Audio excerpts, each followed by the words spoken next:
SuperTalk Mississippi media production.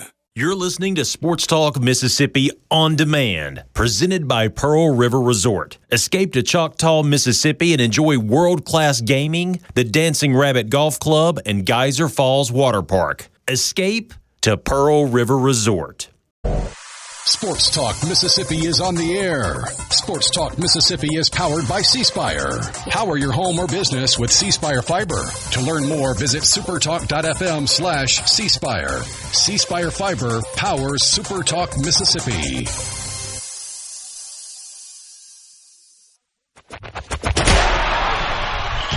To the junction, in the Grove, and to the top. This is Sports Talk Mississippi.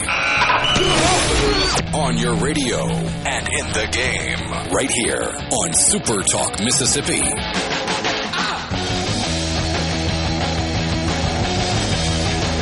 Welcome in on this gloomy, kind of rainy Friday as the state of Mississippi gets ready for the Ice Mageddon, which, by the way, I saw a model that had the end, or I guess the week after next, apparently, we also need to anticipate another significant winter weather event. Yeah. That's what the early models are saying. So, hunker down, buckle in. The models are changing all the time, and apparently it is going to get worse for us here in central Mississippi. Hey, Dad, it's pushing further south than they initially anticipated. So get ready. Make your grocery store runs if there's anything left for you to get at your grocery store.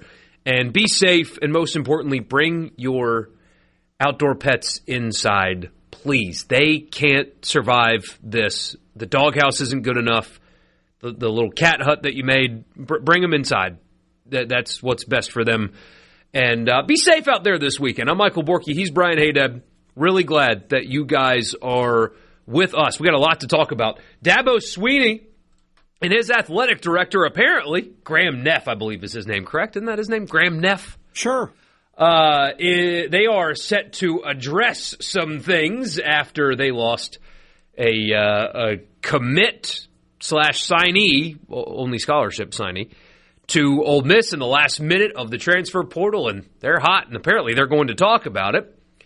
So we will talk about whatever they say when it does happen here very shortly. We'll talk about what they talk about. Yeah, we'll do that. Yeah.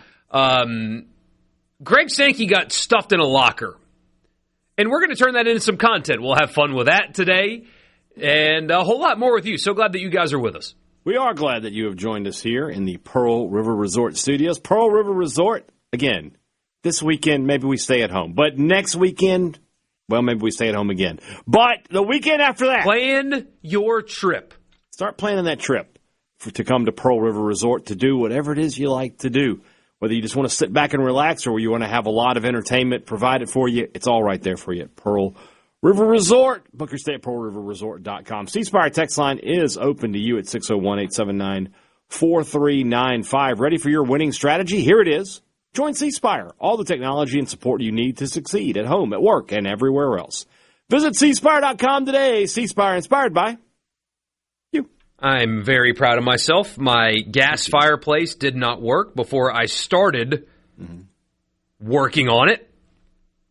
And now it works. So if I do lose power, I'll be good. I'll be able to heat my my home. Well, that is good news. All right, let's. Dabo is starting to address some things. You know, I just don't understand this transfer portal thing. I just don't understand how we got to this point. Anyway, I thought there was a live look in there. My bad. All right, this is from John Blau, I believe is how you say his last name. He covers Clemson for the Post and Courier, which is a newspaper. Charleston paper, I believe. But now they've expanded everywhere because, Gannett, Haydad is a smashing great company and have abandoned local coverage all over the country, and so they're starting to expand across the state. Okay. But that's where John, I believe it's Blau, writes for now. Blau! Dabo Swinney says on Sunday, January 4th, GM Jordan Sorrells had a first conversation with Luke Ferrelli's agent, visit shortly thereafter. Quote, my first question, they just come off the Ole Miss visit. Dad says, quote, not good. Says the dad said it was a mess at Ole Miss. Okay. I like the dad so far. Well, the dad ended up letting his son go to Ole Miss anyway. I wonder if that had anything to do with their coach leaving, and now that things are settled, it's a place that is... Let's continue on. Swinney talking about Ferrelli's commitment. We got our linebacker. We canceled all our linebackers who were going to come throughout the week because we were done. Said on January 7th, he signed a financial aid agreement. Again, that is just nothing anymore. Dabo Swinney says on January 14th, Ferrelli's agent conveyed to GM Jordan Sorrells that Ole Miss had been coming hard after Luke. Says the agent assured Sorrells that Luke had no intention of leaving Clemson. Are we is this 6 years ago? Like Clemson's just now waking up to the reality of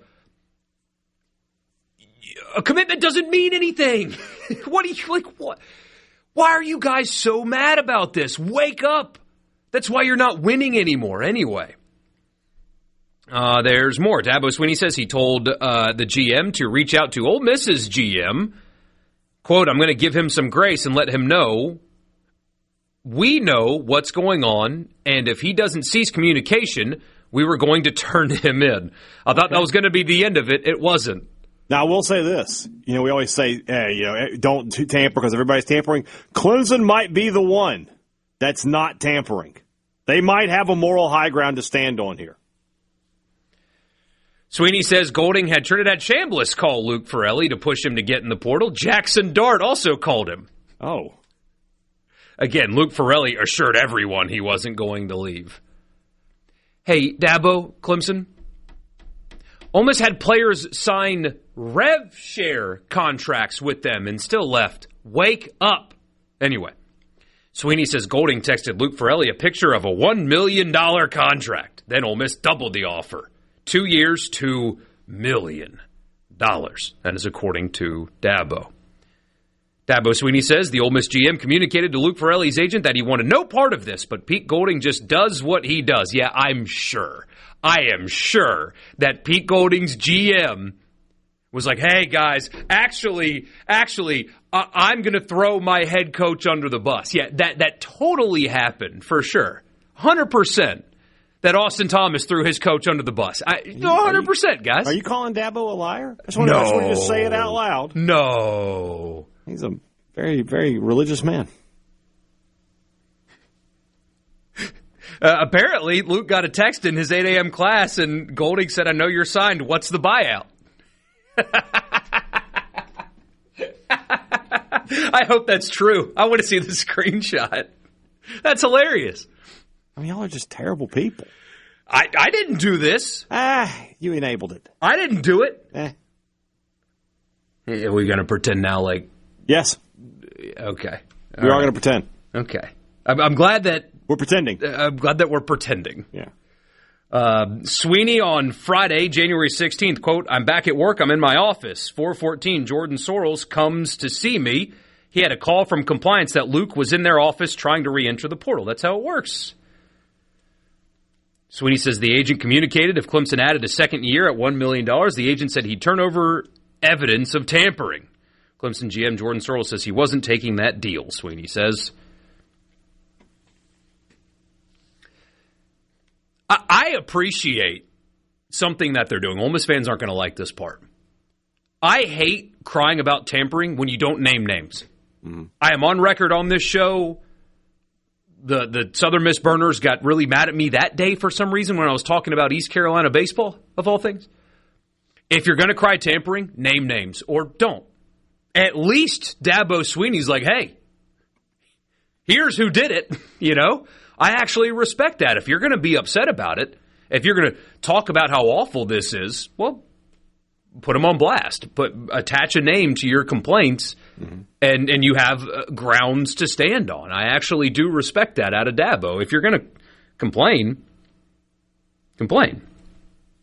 Swinney says that they called the agent back, and the agent's response was, oh, expletive. Let me try and find out. At 4:40, Sorrells, Clemson's GM, and Tom Allen, the defensive coordinator, former Ole Miss linebacker coach Tom Allen, arrived at Ferrelli's apartment. Quote, Luke was in the driveway. His immediate response was he was going to Ole Miss.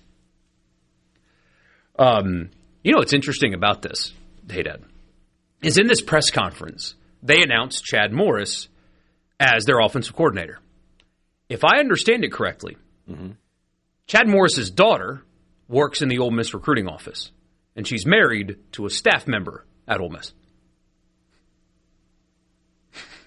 Well, there you go.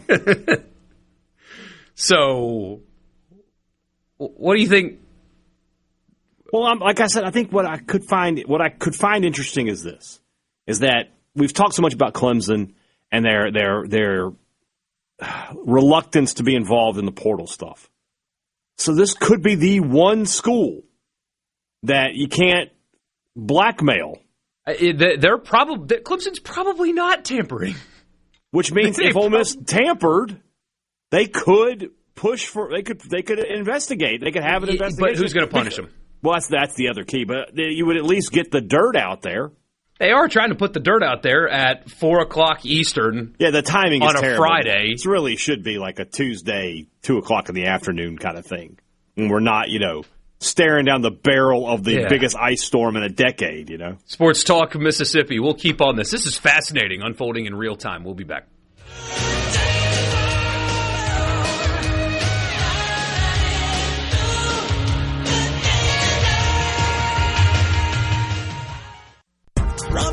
Back to Sports Talk Mississippi. Doesn't get any better than this. On Super Talk Mississippi.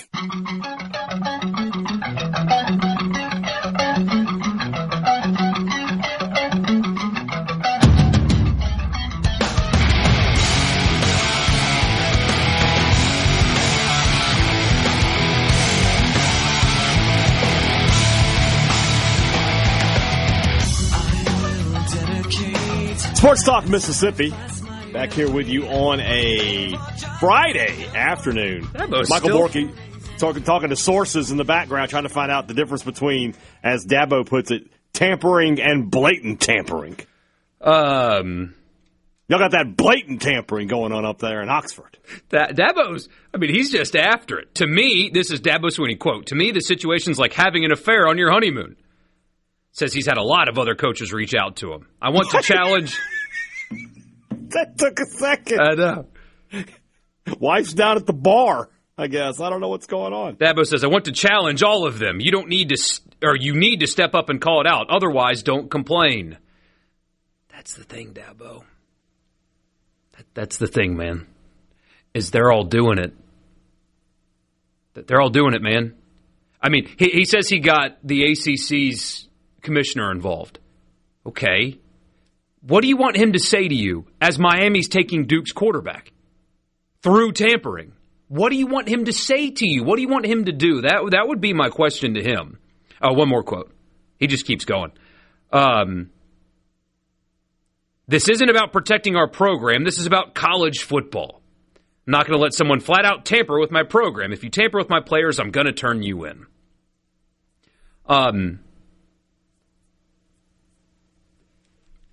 Two things can be true at the same time. One, you shouldn't be allowed to tamper. The fact that it is so blatant and rampant and obvious and all of the things really does suck. That's horrible. It's not good. None of this is good. None of it. The system is horrible. The lack of structure, the losing players at the last minute. Again, Ole Miss had Principal Umamiel signed to a fat contract. Signed, locked in. Home is home, all that stuff. Signed a deal. And then at literally the very last minute, hit the portal to leave. That's that's a bad system. All of this is horrible. But it is what the system at the present is. You know what I mean? So I feel bad for Dabo, frankly. I feel bad for Clemson. This dude's a great player. But do you honestly expect the commissioner of the ACC to do anything about this? Because then he has to turn around and do it to right now the best program in his league because they're taking Duke's quarterback. Do you expect the NCAA to do anything about this? Because if they try at all, they will either get sued and they can't enforce it because they can't enforce it and they know it. Or everybody else is going to burn to the ground with them. So, I mean, again, I respect the idea that he is out here naming names, frankly. No, coaches aren't willing to do that. He is. But what do you honestly expect anybody to do about this? Truly. What do you think is going to happen here? One of two things. Nothing. Or the NCAA decides we got to make an example out of somebody, and they just don't have. I mean, I agree. But if he has all of this evidence, then it is within the realm of you have to admit that it's within the realm of possibility that this could be the thing where the NCAA goes, okay, this is too far. Well, then LSU goes down too. Well, then, where do I sign up, Borky? Do you need two signatures or just one will do? Here he is live. Component to it, and you have to make some decisions. And so I'm really excited about how it went. It was a crazy experience for a week or so there, but it really went well for us, and we hit the needs that we needed to have. So the nucleus of our team is here. We'll add, we hope to add maybe another high-level D tackle on signing day. We hope to, there might be another, like I said, free agent type guy that we have to put in a roster somewhere. And we've got 5, so we'll have 5 or 6 guys that'll be joining us in the summer. freshman guys and maybe another. See if I can keep talking. Let me see if I can find where he starts. It's exciting to get to work talking about this situation. Oh, I thought you said that was live. Okay, so that was. This is live, but he is talking about other stuff.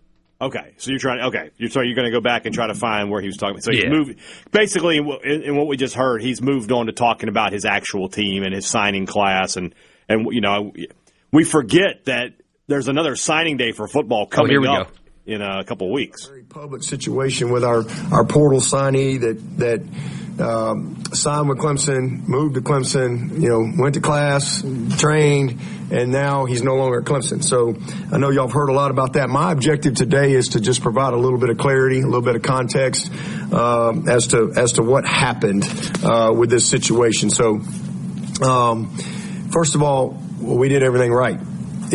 Kid goes in the portal. We reach out. He's interested. Comes and visits Clemson. Says this is where he wants to go. And we sign him. He moves to Clemson. Again, rents an apartment, buys a car, goes to class for a week, trains, team meeting, position meetings, writes out his goals for the semester, like full-blown, like let's Clemson student. Like we're rolling. And so, and then all of a sudden, not here anymore. So how did we get here? Well, Sunday, January the 4th, Jordan Sorrells had his first conversation with Ryan Williams, the agent. And on Monday, January the 5th at 8:30, Luke Farrelly, he showed up here at Clemson with his dad for his official visit.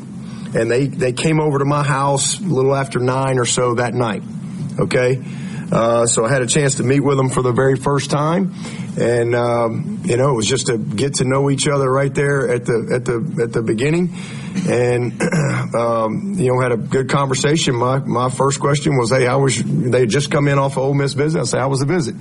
And his dad said, not good. Said it was a mess. It was unorganized. It was chaos. The building was a mess. Nobody knew what was going on. And I was like, well, look forward to y'all seeing Clemson tomorrow. We're going to be organized and structured, and so just kind of had some chit chat that night, and then tomorrow, the next day on Tuesday, January the 6th, he had his visit on campus at 2:30. Ryan Williams, the agent, Luke, the player, and his dad, they verbally accepted the terms of the offer, and they made a commitment to Clemson. Everybody high-fived it. Everybody's excited.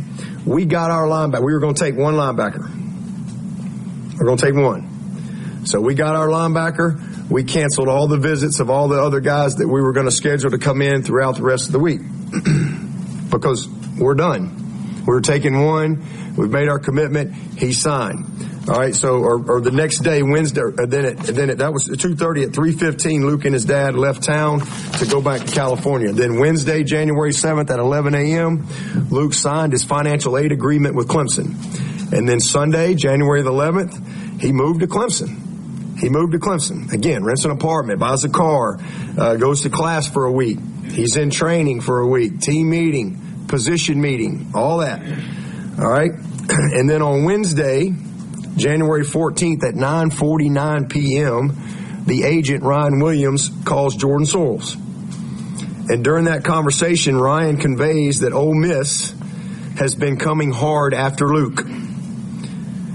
Sorrells confirmed, he went with the agent, he said, are you talking about the same Luke that's been enrolled at Clemson, that's been in class, that's moved here, that's signed with Clemson? And the agent assured him, yes, the same one.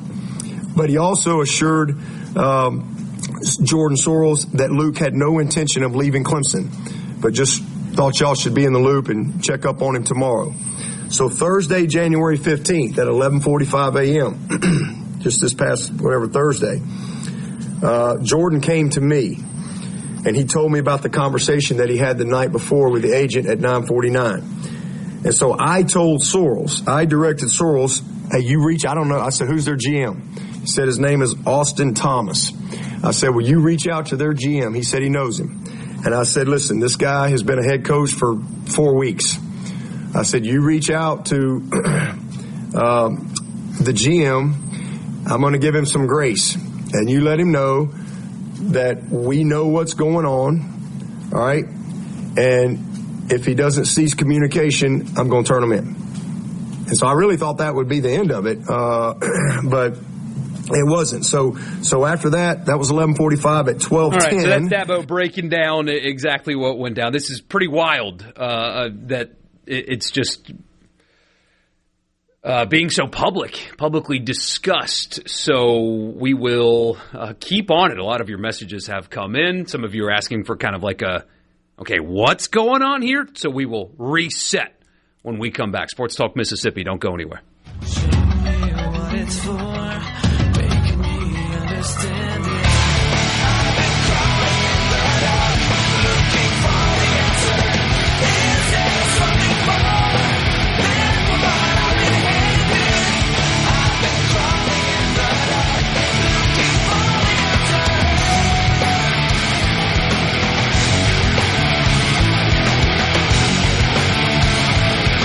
From the Seabrook. If it's sports in Mississippi, you'll hear about it here. Sports Talk Mississippi. You like this show, huh? Yeah! Super Talk Mississippi.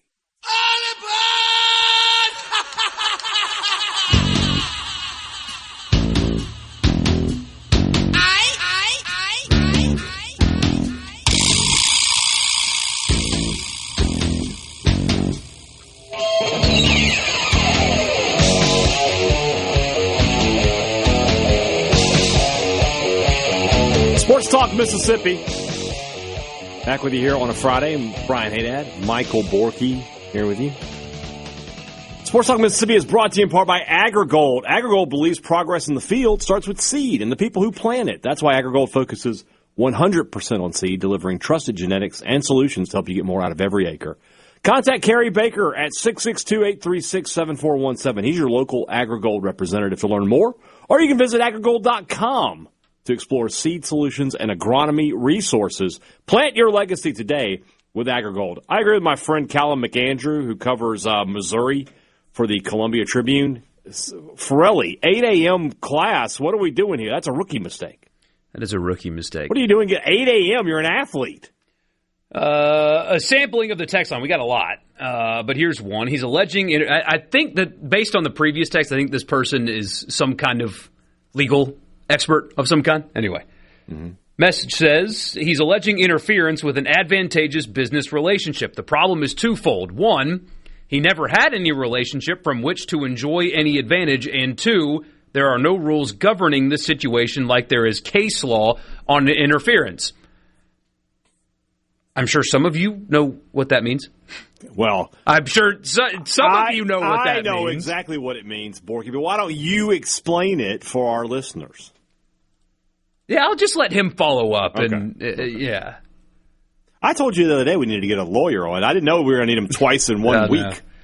Somebody says, I think we can agree that tampering is wrong, and if an agreement is signed, it should be honored. However, Dabo's a baby. He has been ever since the portal became a thing. He just seems to whine all the time. Another one, why would Luke need financial aid after getting paid to transfer? 2, signing financial aid isn't an NIL agreement or contract to play. It's just part of the process. Yeah, it's not financial aid like a student loan. It's basically your scholarship stuff. Yeah. And then the other side of that is, once you sign that, you're supposed to be out. You're supposed to be out at that point. Right, but it doesn't matter. We see. Yeah. It never has mattered.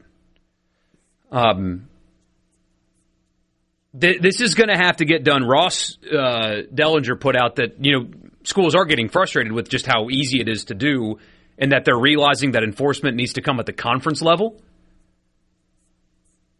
That's a way that you can start enforcing it. Is the conferences have to create their own sets of rules. Like when there used to be 2 portal windows, the second one you couldn't do SEC to SEC transfer. I mean, that's a way. That's a way. And somebody says, please review. Sorry, yes, I should have reset at the beginning. Luke Farrelly, the linebacker that committed to Ole Miss publicly yesterday, signed not an NIL or a rev share agreement, but signed in the old way with Clemson, and actually moved there and spent about a week going to class there before he changed his mind to go to Ole Miss. Dabo Swinney got behind the podium today and used very specific examples to allege tampering, specifically from Pete Golding and Jackson Dart. That part cracks me up so bad. I don't know why. Jackson Dart. Jackson Dart can call whoever he wants and tell him whatever he wants. That's not tampering. That is true. He can do that. But that is funny, that anecdote. Is that, well, I think there is, like, and again, who's going to enforce it? I think there is some rules about allowing former student athletes. Maybe it's just in person. I don't know. I've heard that before. Like, you can't have former athletes just happen to be on campus. State couldn't just happen to have Charles Cross on campus when Jordan Seaton showed up, which he wasn't. Obviously, Charles Cross was getting ready to play in the NFC divisional round. But regardless of that, I could be wrong. Dabo says, what we're dealing with right now is flat-out extortion. Yeah, I'm sure your agent has never used leverage to get yourself a new contract. I'm sure that's never happened, Dabo. Your agent, everything was just normal. Let's see, anything else? Newsflash, not everybody's going into the portal willingly. Yes, this poor college football player that's getting paid to play. He was forced into it by himself. See, and this is the kind of stuff that is obnoxious.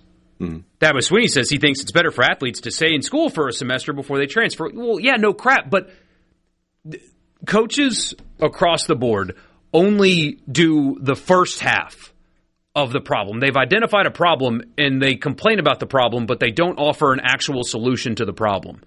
You can't force regular students to stay at a school if they don't want to.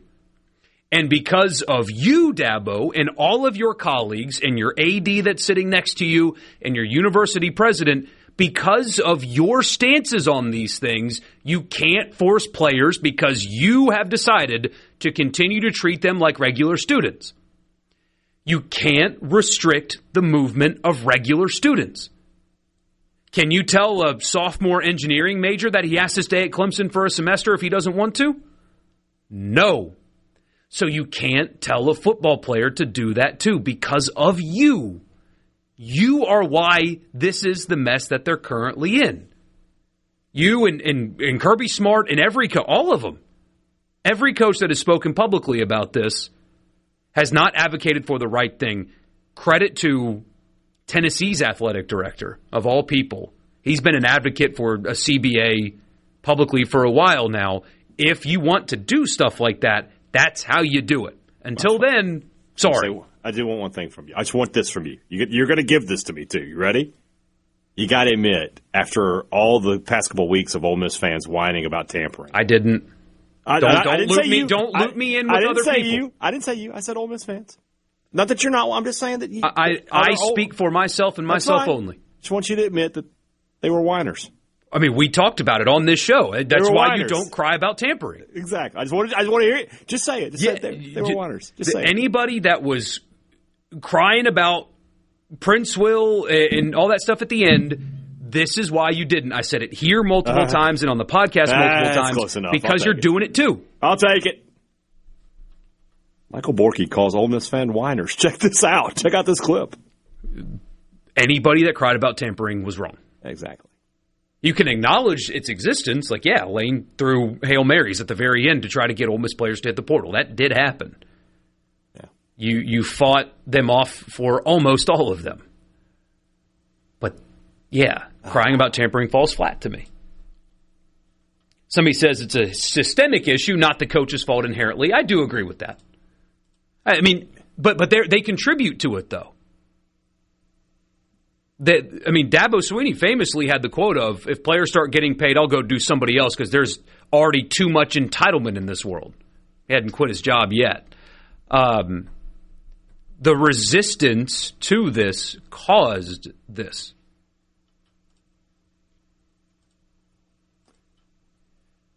We've been talking about that for the past year, though. It's like, and say what you want. Like, Kiffin was the master of this. Like, there's a loophole. Let me exploit it until they change it. Yeah. Somebody says, how can he be eligible for scholarship at Ole Miss when he already took one at Clemson and already enrolled in classes that should deem him ineligible? Why, though? He's a regular student. You have to treat them like regular students. A regular student can go to Clemson and, honestly, I don't like it here. I'm going to go to the engineering school elsewhere. And they can leave and enroll in school elsewhere. As long as the academics line up, they can do it. There should be, the word should is doing a lot of heavy lifting. Yes, there should be rules. This should not be allowed. I should lose 10 pounds. I mean, there's a lot of should. But there's a difference between should and can. Or does, if that makes sense.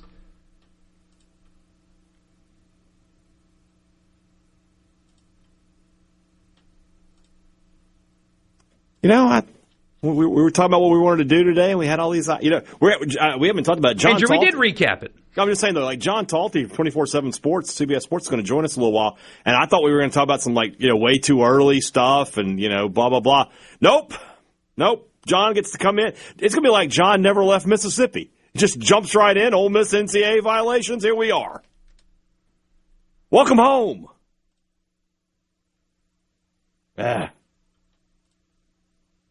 Can you get a scholarship for that semester after classes have started? I'm not being flippant when I say this. He's going to get paid many hundreds of thousands of dollars. Who cares? Why are anybody hung up about the scholarship? Who cares? He can walk on. I mean, yeah, he'll have to pay $15,000 or whatever out of his many hundreds of thousands of dollars contract. I think he'll survive if he doesn't get a scholarship, an academic scholarship. I think he'll be okay. That's not what we need to get hung up on here. It's whether or not Clemson can actually do anything about this. They're going to try. They're clearly going to try. But what can come from this? I mean, nobody involved thinks anything can. We will see if it actually does. Sports Talk Mississippi. We'll be back.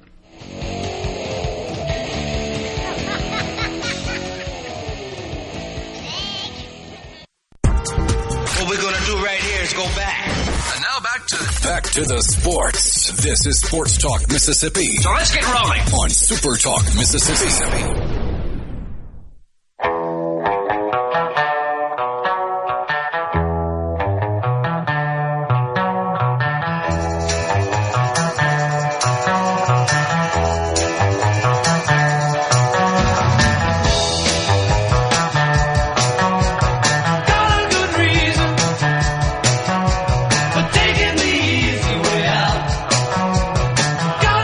Sports Talk Mississippi. Somebody says, this is a good message.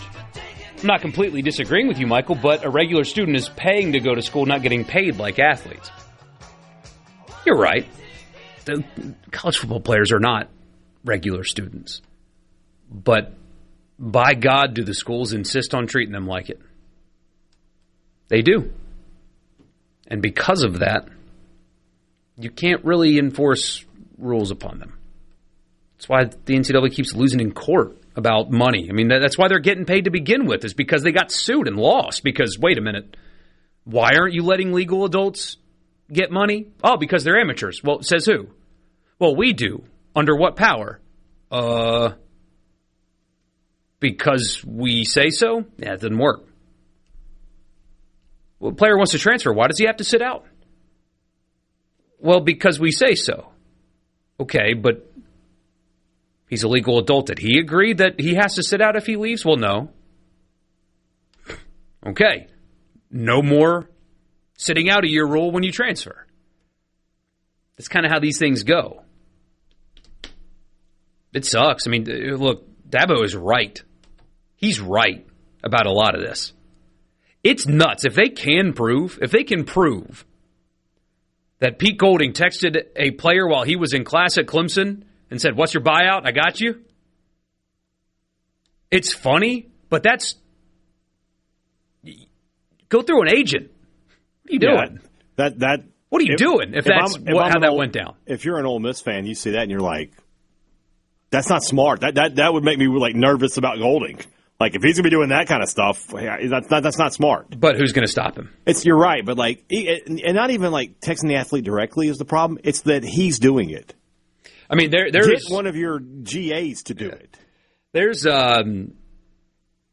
well-sourced rumor that Kiffin was getting on FaceTime with signed Ole Miss players, showing them the cars that they were going to get if they transferred to LSU at the very last minute, like the Friday of the portal closing. Like, hey, here's a Lambo. You want it? Come to LSU on FaceTime.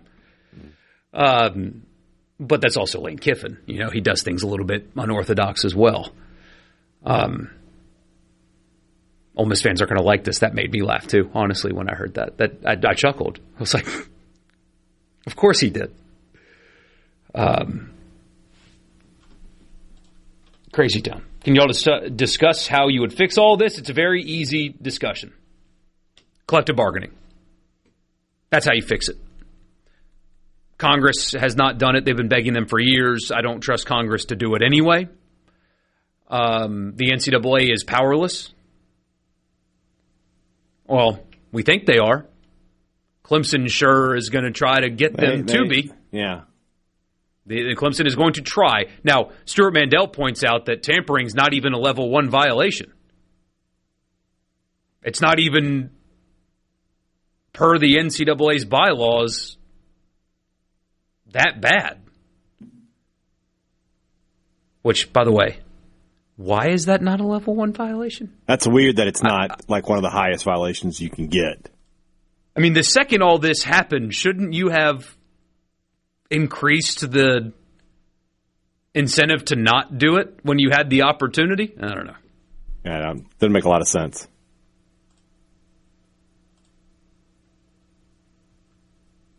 Seems like Golding learned at the feet of... No kidding. The transfer portal teaches young men that their word is worth nothing. My word is my bond. Somebody says, band together and pay them all minimum wage. Problem solved. Paying these guys stupid money is just that. Not a capitalist, this guy. Yeah, I mean... Not a fan of the free market. That's okay, you know. Hey, socialists, you guys. College football. You got to do the accent. I can't do the accent. It's college football, you know. In Soviet Russia, this never happened. We tell a Moscow State player you play for coal. Mother can go to front of line at state-owned grocery store. If you play here, you know, stuff like that.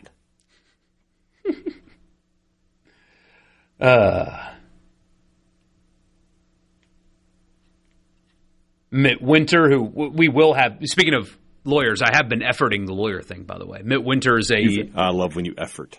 I love when effort becomes a verb. He's a college athletics attorney, but know not the guy that is, like, can't read rulings. Not that guy. Yeah. The Mensa attorney, not that guy. This guy is a college athletics attorney that is not trying to burn it down. We'll ask him about stuff like this, but he says that tampering rules are, quote, legally suspect. So we'll see. Wild stuff today, though. Crazy how public it went. Yeah. Ole Miss fan, I got a text from a friend that is not happy with me saying, I respect Dabo for putting a name on it.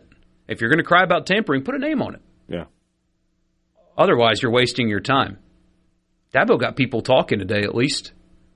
It's better than what every other coach has done.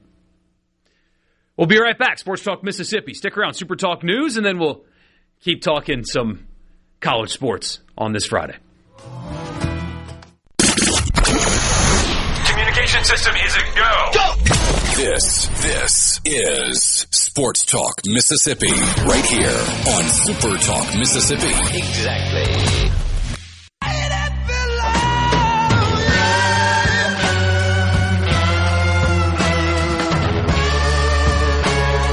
Just another Friday here on Sports Talk Mississippi. Hopefully nobody will tamper with our good times here. And Michael Borky and I. They could never. What's up on Sports Talk Mississippi? In about 15 minutes or so, we'll be talking to John Talty of CBS Sports. We'll get his thoughts on everything that we've learned today. Plus, we'll talk about some early stuff. We'll go into the portal, top of the 5 o'clock hour. Plus, at some point, I told Michael Borky, and I guess we're about to maybe jump into it here. They announced today that the college football playoff will stay at 12 teams for another season. So I said, hey, let's do a way too early playoff bracket. So we'll get to that. What's up on Sports Talk Mississippi is brought to you by Ag Up. Start the new year with a compact tractor that's a proven performer and get a great deal. You can get it all at Ag Up Equipment. Right now, get 0% financing for 48 months on select John Deere 1 through 4 series compact tractors. You can't beat these workhorses or the 0% financing. Stop by your local Ag Up or visit them at agup.com, your down-home dealer. Offerings 131.26. Some restrictions apply. See dealer for details. Good question here on the text line. Will Ole Miss get in trouble for tampering? If you guys are just joining us, Dabo Sweeney laid it all out there about how Ole Miss got Luke Farrelly, named Pete Golding by name, and included Jackson Dart as well. Apparently Jackson Dart got involved in his recruitment, among other things. And so now people are wondering, well, what's going to happen? Because you don't see this go down. I don't think Pete Golding would have ever specifically called out Lane Kiffin for what he tried to do at the end, because nobody turns in anybody because everybody does it. But Clemson is apparently a little bit different. Will Ole Miss get in trouble for tampering? I don't know that answer. Real trouble? I don't know. The NCAA has punished like an Oklahoma State tennis coach for tampering. I mean, that happened. Which is hilarious in so many ways. I mean, it's just like when they got Mary Hardin Baylor's football coach fired because he let his player borrow his 2006 Subaru. I mean, that's the kind of stuff you're talking about with this organization. But Clemson's claiming they have receipts. This part of that press conference is interesting to me, though. Dabo Sweeney says Luke Farrelly's agent told Clemson they'd turn over text messages for Clemson to use if Clemson added a second year to Farrelly's already agreed upon, not signed, but agreed upon contract. Clemson's GM declined. So if they don't have those, they will not get those because the NCAA does not have the power to subpoena. So, I don't know. I don't know. This is a first. And you followed up with, I thought everybody tampers. They do. But maybe not Clemson? That might be the one.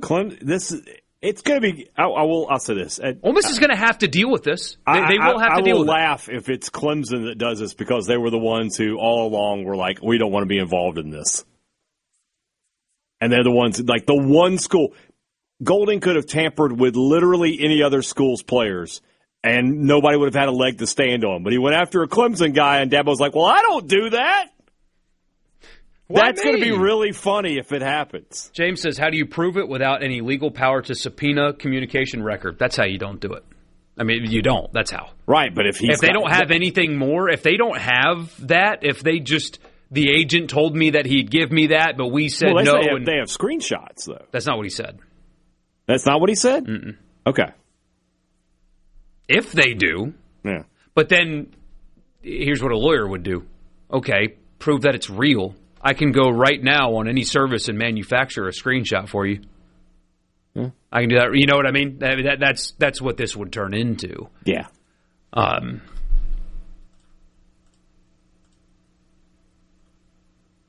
don't know. Somebody says, enough on Ole Miss. You're wearing it out. Move on, please, Borky. I mean, would you like us to talk about Mississippi State basketball's game tomorrow? I got to get out of here. I'll see you later, Bork. We are a radio show in the state of Mississippi, and one of the football coaches in this state was publicly called out and told that he was going to be turned into the NCAA by a 2-time national championship winning head coach. And you want us to talk about what? Opening day 3 weeks from today? Well, we did. I did Jersey patches? What takes precedent over this? Well, Kendall will join us next week. You don't have to defend the way we run the things on the show. You don't have to. If they bring it to court... You get so angry. If they bring it to court, can't they subpoena communication records? I think so. I mean, I would assume so. But then it's a legal process, and there's nothing against the law here. Pete Golding can talk to whoever he wants legally. Yeah. So if it goes to court, that's a different precedent to set, and there's nothing against the law with two adults communicating with each other. I don't know where they're going with that. So. Somebody says, please don't talk about Mississippi State basketball. I'll be honest with you, it was not in the show plan today. We weren't going to talk. We weren't going to talk about Ole Miss Kentucky tomorrow either. Wasn't in the plan. Wasn't on the podcast today either.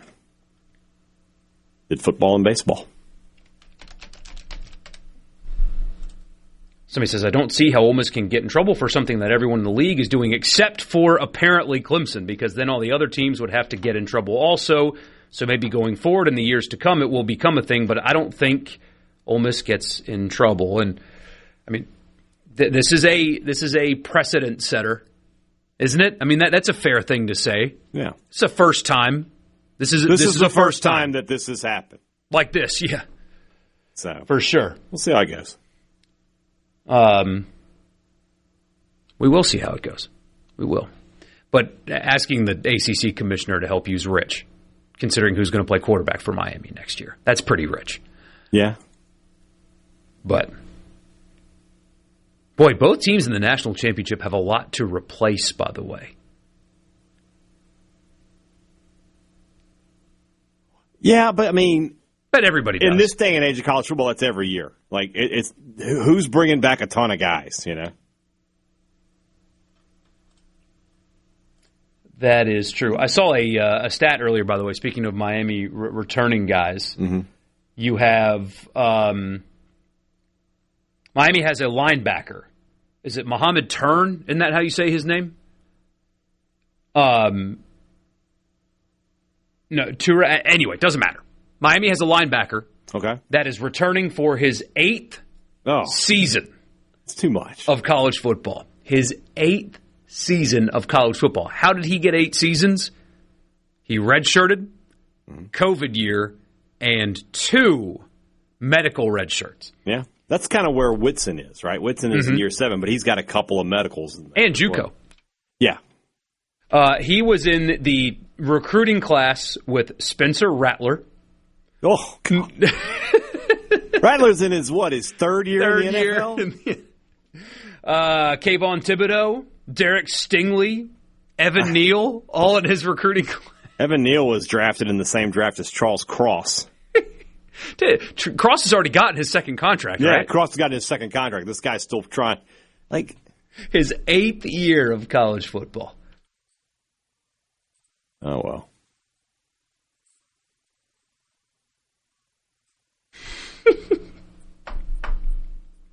How do you think, like, when the freshmen come in, do you think, I mean, they must communicate, but what's that conversation like? Like, how can... The word onk is involved. Oh, no doubt. I mean, what do you want? That is very much a how do you do fellow kids moment, you know? I mean, think about, you know, this is one of your teammates, and you're 18. Like, Malachi Toney isn't he supposed to be he should be a high school senior, He should be right? a high school senior right now. So he's at best 18.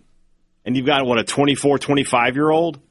I mean, when I was 25, I didn't want to hang around 18-year-olds. That's just weird. I mean, I went and visited a friend a few years ago, and it was at his lake house. And he's got a younger sister who is, so we were 31, she was 22, I think. Mm-hmm. So younger sister. Yeah. And at this lake house, she invited her boyfriend and all of his friends to go the same weekend we were up there. Mm-hmm. 21-year-old guys. Like, I was in college, I was in a fraternity once, all that. Hey, Dad, it was so awkward just being around these guys. I mean, it's like they spoke a different language than us. It's just you're not the same. You know? But I was in their shoes not long ago. Yeah, it happens. I felt like a grandfather. They were saying things to each other, and we'd look around like, what the hell are they talking about? Yeah. That's how it goes. And none of them, and maybe this was just their group, none of them really cared about football. Right. None of them. That's not good. So we really had a hard time getting along. Right. They did appreciate us when we bought the beer for the weekend. that'll get you some bonus points. Yeah. All right. When we come back, John Talty is going to join us on the Farm Bureau guest line to talk some college football. I guess we'll talk about this Ole Miss thing. I wasn't planning on it, but here we are. That's the beauty of breaking news. It can change everything in a moment's notice. We'll do that when we come back at Sports Talk Mississippi with you on a Friday.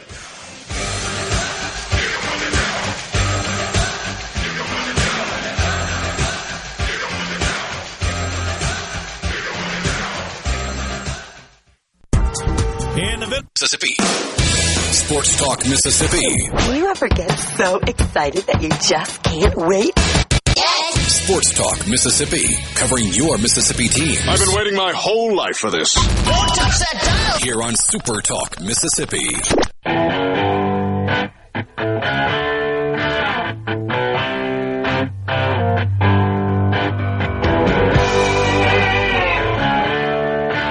Sports Talk Mississippi. Here on a Friday, we go to the Farm Bureau guest line. Check out favorites.com and go with the home team. John Talty of CBS Sports joins us. John, we've got you on the radio here in Mississippi, and Ole Miss may have committed NCAA violations. What year is it? You're just loving this, aren't you? I might be grinning just a little bit, just a touch. We'll just ask the big picture question with this one, John. What's going to what can happen out of this? Yeah, it's a fair question. I think, if we look at what the rule book is, tampering is a level 2 violation, so it's not the most serious of the NCAA violations. So there could be possible consequences, if proven that Ole Miss did tamper, which I'm sure you guys have been talking about in your show that Dabo Swinney accused Ole Miss of today.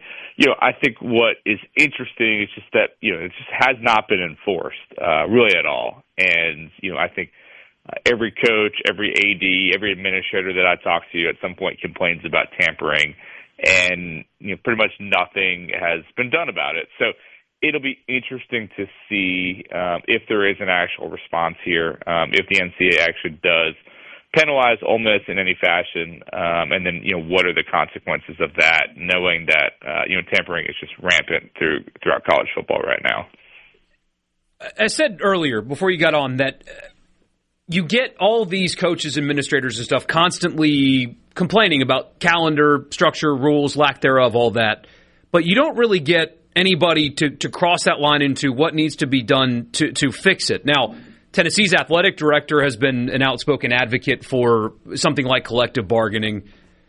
When are they going to start actually approaching that as a realistic option? Because nothing else can be enforced, as you said. I mean, there's no ability to enforce rules. So when do they just go ahead and do what needs to be done and collectively bargain to be able to enforce things? Yeah, the challenge is, and listen, I'm not a lawyer, so I take some of this as a grain of salt, but I have talked to a lot of lawyers about this. And you know, some of the people that I've talked to just said there are just a lot of legal hurdles with collectively bargaining, specifically within college. And, you know, even within the SEC, there's certain states that, you know, you cannot collectively bargain in. And so that would require, you know, state law changes. So there's just a lot that goes into it. I think it's one of those things where, I think if you're starting from scratch, you would say, all right, this is probably something that would make a lot of sense to answer a lot of these issues that we're going through right now. But you know, the lawyers that I've talked to, employment lawyers, Title IX lawyers, people of that nature, have said that it's a bit more complicated than maybe some athletic directors have made it out to be, especially recently. So there's a lot of inherent challenges with any sort of solution within college sports, which is probably why you've seen for, 6 years at this point, if not longer, so much hope has been put into a, federal solution at the, congressional level, which has not come to fruition, right? And so that's part of the challenge, too, is where I think they're looking for a potential carve-out where they could, get some of these things codified and fixed. But, as it stands right now, and I think especially, it's happening in Mississippi, it's happening in the state that I live in, Alabama. You're just going to see more and more court cases play out at state levels in which, the judges are probably favorable to the hometown school and probably deliver a favorable ruling to the hometown school. And that just creates a mess nationally, which is, playing out as we speak right now. And creates a lot of issues for the NCAA to try to get their arms around. So, John, when we talked yesterday about having you on the show, none of this was on the calendar for us. I wanted to actually talk about some actual football stuff. So let's do that. Let me ask you this. How much of a real unicorn is Indiana? Is there another program that we could call perpetually downtrodden that could make this kind of leap anytime soon? My Maryland alumni friends would love for it to be Maryland, but I don't know. It's so unprecedented and incomprehensible in so many ways. I was telling somebody this the other day, covering the Bama run for so long. Inevitably, off season we would get bored and try to come up with these different things to talk about, and one of them would always be where's the worst program that Nick Saban could go to and still maybe win a national championship? And I wrote a book about how Saban's the greatest ever. I think I have a healthy respect for his skills as a coach. I never went as far down as Indiana. I probably went mid-tier SEC, maybe mid-tier Big Ten. I never went as far down as Indiana and imagined he could win a national championship there. So it's truly an unbelievable story. I think there's a lot that went into it, not only from an institutional standpoint, where Indiana has, ramped up their investment over years, even before Kurt Signetti got there, but just also, Kurt bringing the players with him from JMU, bringing his entire coaching staff for the most part from JMU, really set them up to go on this run, which is unbelievable. So it'll be interesting to see. I think it gives everyone hope, but it'll be interesting to see, does anyone else kind of emerge out of left field? It's harder than I think people believe after kind of the aftermath of this Indiana situation. So I'm looking at CBS Sports' way too early top 25 for next season. Number 1, Ohio State. Number 2, Texas. Number 3, Georgia. Number 4, Oregon. Number 5, Notre Dame. If I told you one of those 5 teams didn't make the 2026 playoff, who would you think it was? All right, run them back for me one more time. Ohio State, Notre Dame, Texas, Oregon, Georgia. Is that what it was? Yes. I would pick one of the SEC teams. I like both of those teams. I think they've made improvements. But, I think one of the inherent challenges, for the SEC moving forward, especially with the news today, which was very much expected, that the college football playoff wasn't going to expand. Like, they're going to 9 games next year, and I think teams are just going to beat each other up even more. And so if you look at Texas, which is about as all-in as you could possibly be, last year of Arch, adding a guy like Cam Coleman, adding other pieces to that roster, like that's a $40+ million roster from my understanding. Like, that's an all-in team, but they went 9-3 this year, and they weren't even really in the mix that final day. I mean, I think Texas fans believe they should have been, but Vandy had kind of boxed them out, and then of course, Miami and Alabama were the last 2 teams in, just edging out Notre Dame. So I wouldn't be shocked if a team that we think is very talented in the SEC ends up with 3 losses and maybe gets left on the outside looking in. I just think some of the other ones like Ohio State, I feel good about the talent they have coming back. Notre Dame's schedule is a cakewalk. Yeah, I think they'll probably get in, and then Oregon of Dante Moore coming back pretty strong. And then there's always a top 10 team that ends up unranked. So let's look at the rest of the top 10. A&M, Texas Tech, Indiana, Michigan, Oklahoma. Who is the most likely to fall out of the top 25 entirely in that group? Yeah, it's a good question. I'd have to look. I haven't looked closely enough at Texas A&M's schedule for this year yet. I thought that they benefited certainly from a pretty favorable schedule, so I'd want to see a little bit of kind of where their matchups are. If it's a little bit harder challenge on the road maybe than what they've faced this past year, I'd want to get a little closer look at that. But other than that, like, Texas Tech at least thinks they're going to be better than they were a year ago. They went out and got the most expensive quarterback in the country, and Brendan Sorsby. So you feel fairly good about that. The path is pretty easy.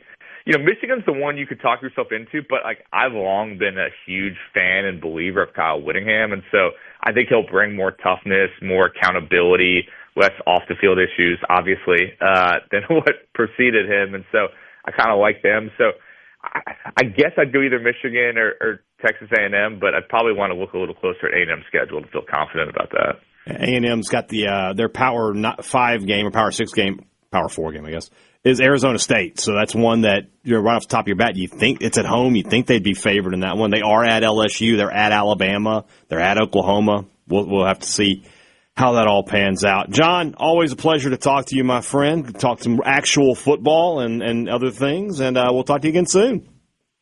Sounds good. Appreciate it, guys. John joins us, as always, on the Farm Bureau guest line. Check out favorites.com and go with the home team, Farm Bureau. Yeah. That's so the odds of him being our guest today when this breaks. I mean, he was in Mississippi when all of that was going on at Ole Miss. Hard to believe that's going on a decade ago, by the way.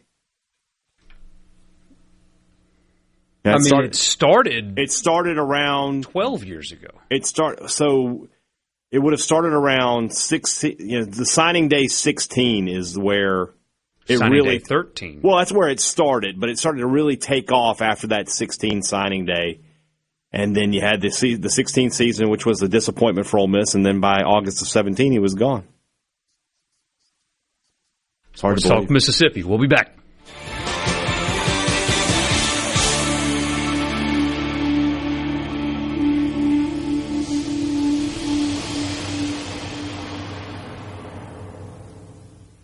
From the Seabrook.com. I listen to it at work. Sports Talk Mississippi. Sports Talk Mississippi. On Super Talk Mississippi. Did you get that memo? Yes, sir.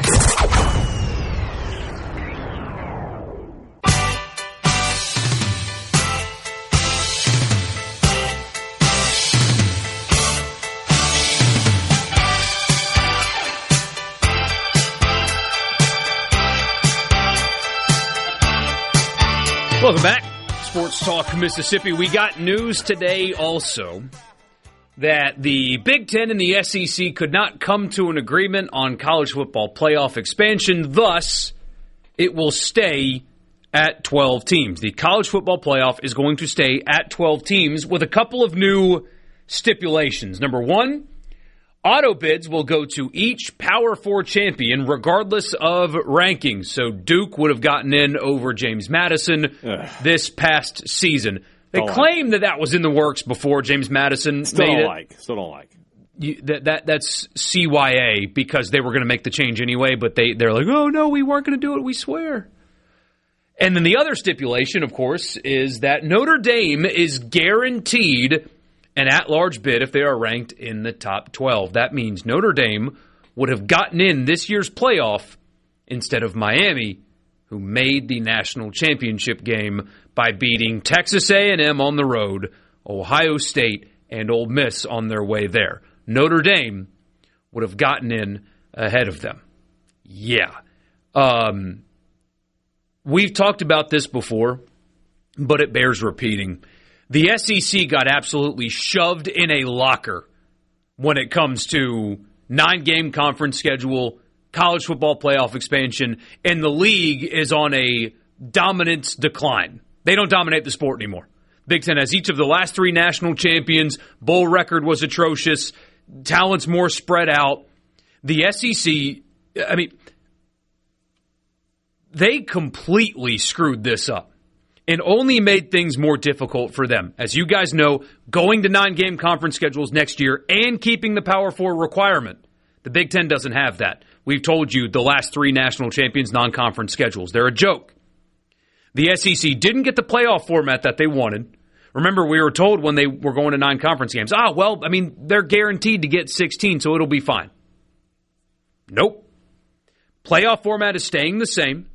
You've added 8 more losses to your league. Your television deal isn't even really that good compared to what it should be now. The Big Ten is better than you right now. The proof is in the results on the field. Right now, the Big Ten is better than the SEC. Proof? Games happened. We watched them. The Big Ten was better. You're doing all the unfun stuff. Greg Sankey saved football during the COVID year, and he built up a lot of capital for that. And basketball has improved a lot. But what has the league office done lately that inspires confidence that you're in good shape right now? Completely and totally stuffed in a locker by the Big Ten. Made your schedules harder. You didn't get the playoff format you wanted. And for some reason, you agreed to give Notre Dame preferential treatment. Big, fat swing and a miss by the league office in Birmingham. You got alphaed. You got played. You got whatever. Whatever. This is not where I wanted to go with this. I'm going there. We are. Fun. This Don't is complain. Depressing. It's depressing.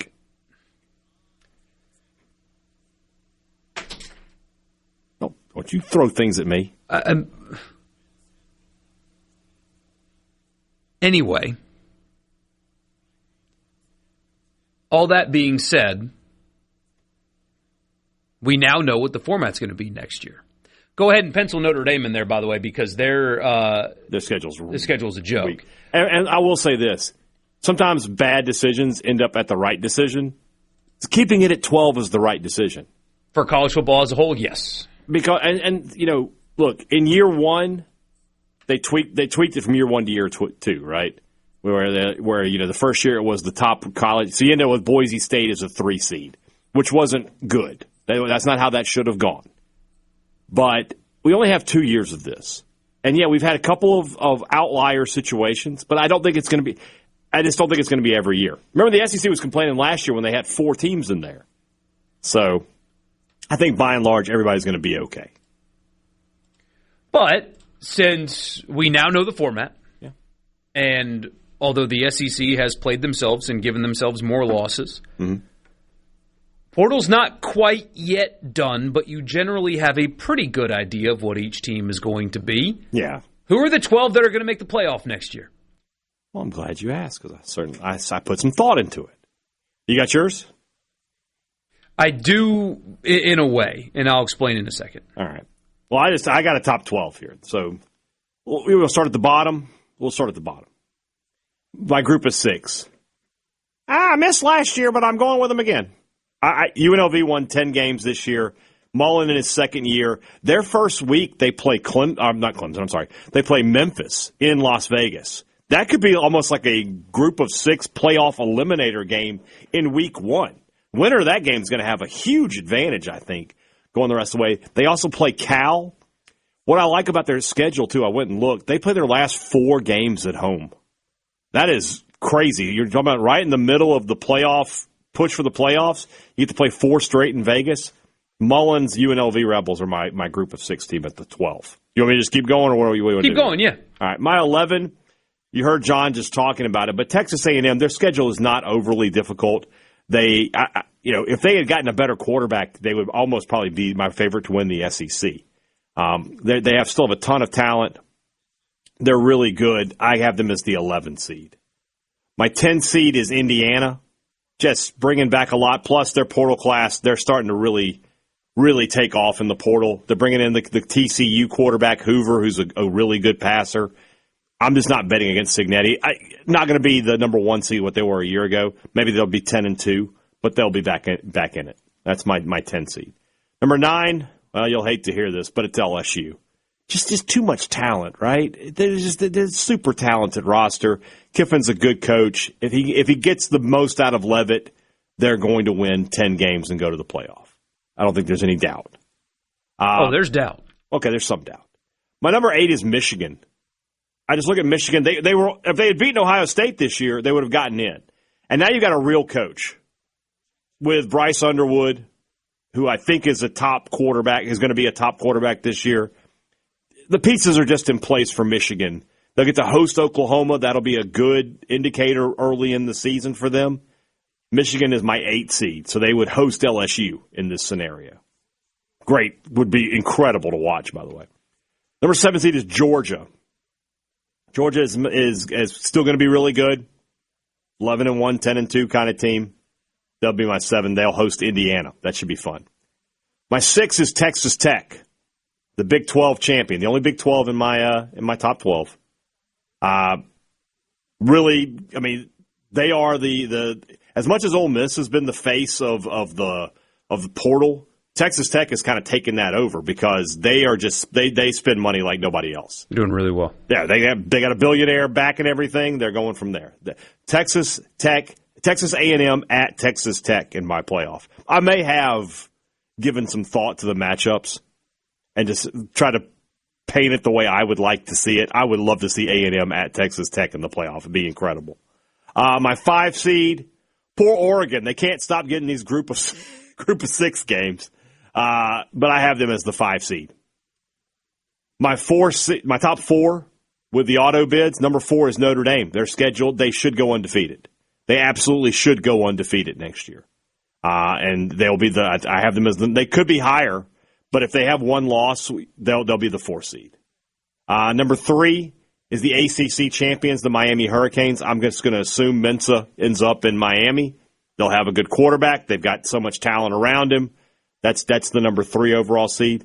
The number 2 seed in my bracket is the Texas Longhorns. They'll be the SEC champion with Arch Manning. And then the number 1 seed in the Big Ten champions will be Ohio State. With Sayin and Jeremiah Smith back for another season, there's no reason to think that they won't still be fantastic up there. So that's my top 4, and that's my top 12. Who's Ohio State have in the non-conference? They got to go to Texas. So that is the return trip. So we get 1-2. Should be 1-2 again. So whoever wins that, there you go. All right, good stuff there. We'll go through the bracket again because there was a lot to unpack there. So you gave your rankings. Why? When we come back, we'll do the actual matchups that you are projecting. We need to make a graphic out of this as well. We absolutely should. Did easy content. The ACC, this is from James, at least change the tiebreaker to the highest ranked team? They did make a change. I don't know. I forget what they did. I don't know what it is. But they That's did. The easiest thing in the world to do right there, though, is whoever the highest ranked team in the in an event of a tie, the 2 highest ranked teams in the college football playoff, assuming head-to-head can't be used as a tiebreaker, like it couldn't have been this year, should have absolutely been the tiebreaker. Top 2 teams go, and that way you have your best chance there. And which would have been Miami versus Virginia. So it would have changed. Duke wouldn't have been involved. Miami probably would have won, and nothing changes really anyway. Maybe Notre Dame still gets in at that point. I don't know. All right, we'll look at your bracket when we come back. Sports Talk Mississippi, Pearl River Resort Studio. Stick around.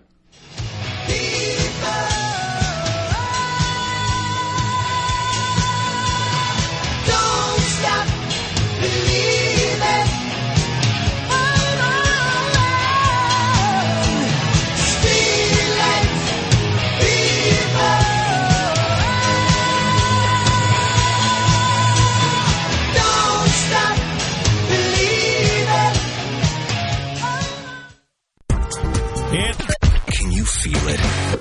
Can you hear it? Sports Talk Mississippi. Yeah! On Super Talk Mississippi.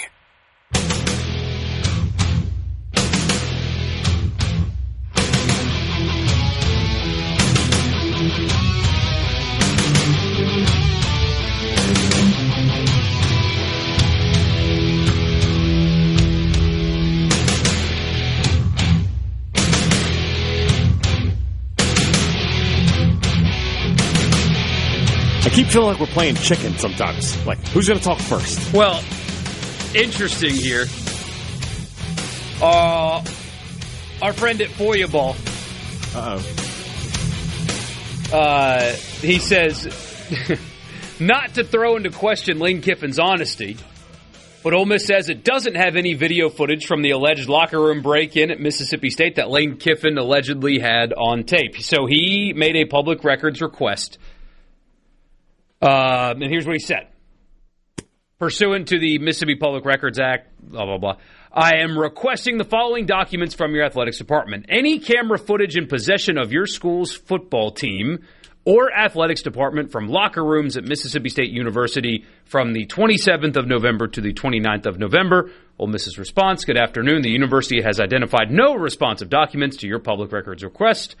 Please contact our office with any questions. Follow-up question. Why has Mississippi State not been like, it was a work, we have video, there's no video, there's nothing? Why there's no video? But then why not publicly deny it? Why not? Why let Kiffin have that? Why let him have it? Because if you ask the average person, they don't know this. This isn't going to get far enough. So why not publicly deny it? What are you waiting on? What are you waiting on? What's that guy's Twitter handle? At David Covucci. Covucci.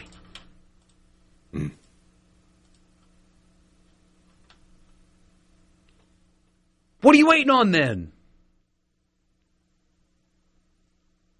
I mean, kicking somebody while he's down, maybe, but he's not down. Look at how he acts online. He's not down. I need to fire off a text and find out. Yeah, because if there's nothing to it, if it truly is a work, then man, this would be my advice, because a locker room break-in reflects poorly on the security at Mississippi State. It does. It does. So if the locker room break-in did not happen, then blast it everywhere. I would say this. Anybody who watched the video that came out doesn't. But how many people watched the video? Oh, I'm sure quite a few. Compared to the number of people that watched the broadcast? Well, I'm just saying, if you watch that video, the door is left open. But that still calls into question the security. I'm going to fire off a text. So if it were up to me, and it's not, but if it were, and I was Mississippi State, and I found... You know me. I would blast it everywhere. Everywhere. There was not a break-in. That did not happen. We have no video to support it. We made no arrests. We made nothing. It did not happen. But remember, on the broadcast, they did say the young man brought the jersey back and apologized. That's what they said on the broadcast. Yeah, well, I'm sure that's what they were told. But then blast it everywhere.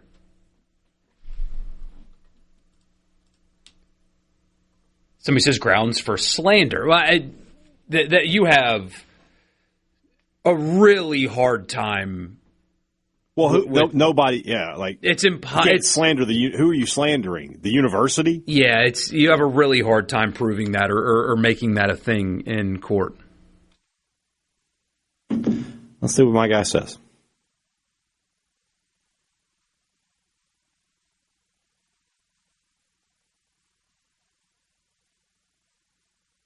Can I claim it was me and just see what happened? Yeah. I mean, hey, Dad, there may be some truth to the person returned the jersey, and we'll see. Maybe some truth to that. But I mean, at the same time, we were told that we have footage of this. Apparently, they don't. We were told that. We were told that. We were also told that every person in America knows that when you go in a locker room, the quarterback's jersey is the first one. Everybody in America just knows that. You could find the quarterback quickly. Except for me. I didn't know it. But I was the only one. I had no idea, but I'm the dummy, apparently. I didn't know that either. But well, I couldn't tell. But you can find the quarterback quickly. The other guy was blasting me like I was the biggest. I didn't know 2 plus 2 was 4. I stayed out of it. It's just common knowledge that we put the quarterback right there. Okay. 601-879-4395. We'll get to the if there is one portal update. We got after the news. We'll talk about that.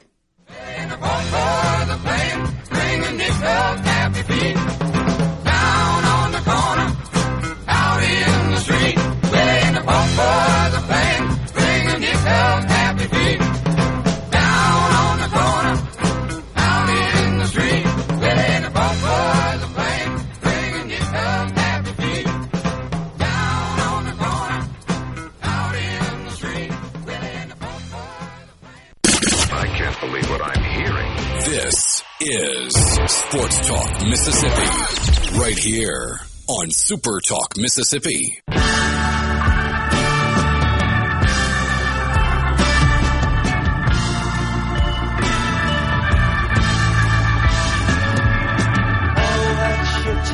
Hour 3, Sports Talk Mississippi. So glad that you guys are with us. I'm Michael Borky. He's Brian Haydad. There's not really much at all here, but we'll still do it anyway for your college football fix. All right, we're not corrupt today. That's good news. That's good news. The college football fix is presented by your Mississippi Ford dealers. Built Ford Tough.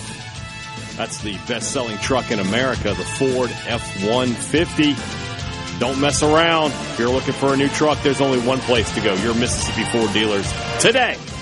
Thank you for your attention to this match. I told you yesterday that Ole Miss was supposed to be hosting an offensive tackle from Miami. I don't know if weather's impacting that visit or not, but they need an offensive tackle. So you hope that visit happens and they can secure him. Speaking of offensive tackles, I guess, Seton is still out there somewhere for somebody. I'm going to say this. The longer this goes on, the more I think that he's just trying to talk himself into Mississippi State. That's how I feel about this. Now, right now, I don't think he's going to Mississippi State, but the offers are on the table right now. You know what you're getting at Oregon. You know what you're getting at LSU. You know what you're getting at Miami. Miami did pick up a commitment today from a left tackle from Georgia, a young guy, but definitely not not for nothing. They did pick up an offensive lineman today.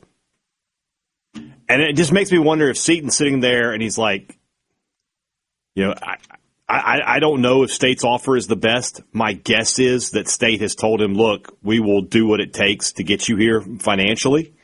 And he's just got to think, is it the right decision for my career to go to Mississippi State? And if that's the case, we're going to wait it out. This has gone longer than I thought it would. I thought that we would have a decision by Wednesday or Thursday. The extended visit to LSU kind of changed that timeline a little bit. And now they're talking about he may try to take a Maryland visit, which honestly, if he's getting paid six figures to just visit schools, yeah, young man, take all the visits you can. I understand. So State's still in the mix. I don't know to what extent, but like I said, the longer it drags out, it makes you think. Because it just feels like if he was going to pick LSU, he would have already done it, right? If he was going to pick Oregon, he would have already done it. So maybe he's trying to talk himself into something. I don't know. But I'll be very surprised if he picks Mississippi State. But it's just weird that he hasn't made a decision yet. So what is the timeline? I don't know the answer.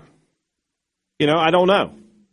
And, I mean, we are reaching the point where I know that it's, for a top athlete, there'll bend some rules if you miss the ad drop final day or whatever. But at the same time, we are coming up on that day for almost every school he's considering. So it's got to be soon. What could he possibly? I mean, what else are you waiting on if you're him? Well, what are you waiting on? You've heard all of the pitches. You've heard it all. If you think like it's a bidding war, I mean, Mississippi State is basically told him like, whatever your number is, we will beat it. What did I say on Monday? Like, the answer to the question is yes. What's the question? That's where State is right now. Yeah, because he is what is his? If you use the wins above replacement, right? WAR, which is a baseball analytic. His WAR at State is way higher than it is at LSU or Oregon. Oregon and LSU are probably winning 10, 11 games with him or without him. State goes from maybe 6 wins, 7 wins at best, to if you get a solid, real left tackle in there to protect Camario, that's probably worth at least a win or two. So, I don't know.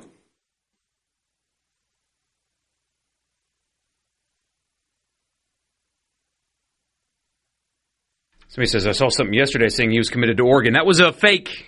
You got no coast. That was a fake. He is still out there. Somebody says, think of all the classwork he's missing.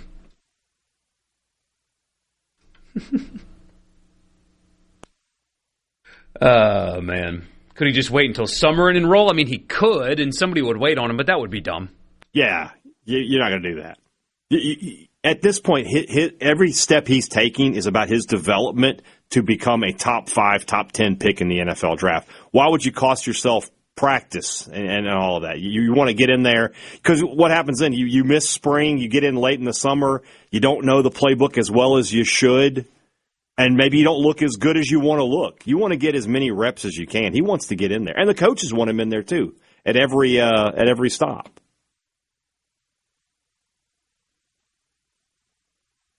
Somebody says it could be the difference between being able to run the ball and not being able to run the ball. It wins games, yeah. Marty says he's already missed the spring semester enrollment anyway. But they find a way. They'll retroactively do something. Classes didn't matter 20 years ago. They certainly don't matter now. Yeah. It's just a matter of figuring it out, which they will do. If a player was not eligible academically, even 20 years ago, they had to try to not be, basically. Yeah. They had to give as much effort to not be academically eligible as they did to be eligible, basically. I mean, you had tutors and stuff, and they got you in the right classes with the right professors, and that's just what they did. So, just ask Carson Beck, Yeah, I'm not, like I said, definitely not concerned about this guy, the registrar's office saying, well, we can't do anything. I don't think that's going to happen at any of these schools. But that's where, Mississippi State, and it feels like that's it for State, right? I don't know if Ole Miss is done or not, but it feels like State's waiting on Seton, which is kind of disappointing, right? Because if they don't get Seton, it feels like they're sitting on $5, $6, $7 million that could have been spent and isn't going to. That's disappointing. So, you hope they have an ace up their sleeve here, so at least it looks like they made the most of the money they had. It would not be a good look to go 6-6 again next year, and you would know for a fact that you left money on the table.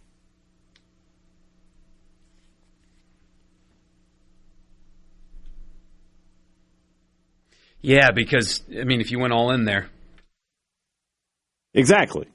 Yeah, if you get him and you spent the money, okay, they spent the money. But if you don't and you're like, well, wait a minute, what happened to the money they had earmarked for this guy?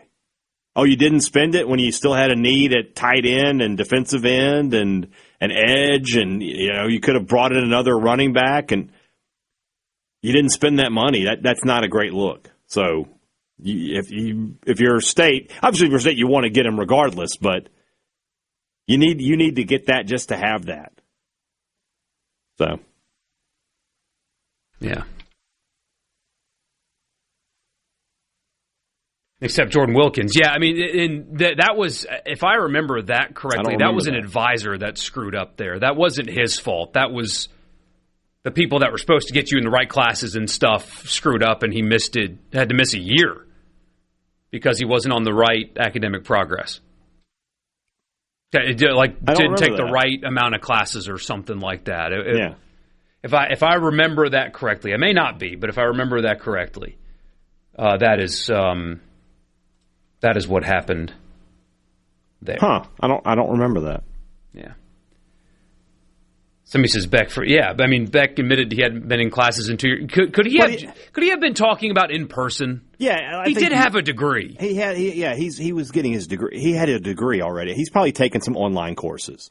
I know, like going back a decade, Dax, at least his last year at State, was all online courses. I mean, that's in 2015. So, yeah, a lot of these guys they're not getting up at 8 a.m. to go to walk around on campus. Yeah. There will also be grad transfers in the spring. Probably not all that many, but yeah, there will be some that will just kind of do that. Mm-hmm. If you listen to the entire interview, he said he was in grad school. Yeah, I mean, there you go. But Matt Leinart that was only taking ballroom dancing, and this is, when he played, how long ago? So, I kind of feel like there's selective outrage there. The guy has a degree. He had he academically did what he needed to do. Yeah, he's fine. If anything, the outrage should be like, why is he still here? Not he's not going to class. He's already got his degree.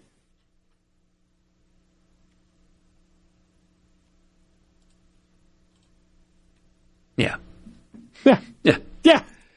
That is your... So no... John says I took accounting online with Dart. Yeah, I mean, all these guys are taking online classes and stuff. Now, Johnny Manziel famously cannot go to class on campus because he would cause such a disturbance because A&M students would, congregate around him. Makes sense.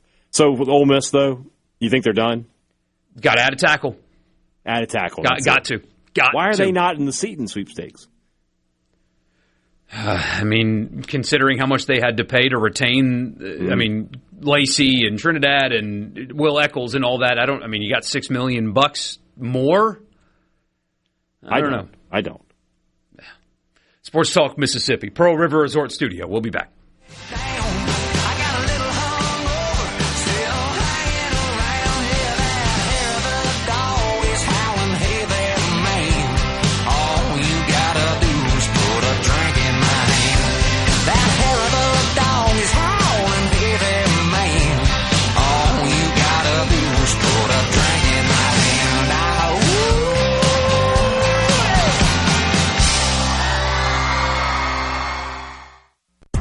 Hey guys, what's happening? What the heck are you doing? Sports Talk Mississippi on your radio and in the game. Sports Talk Mississippi.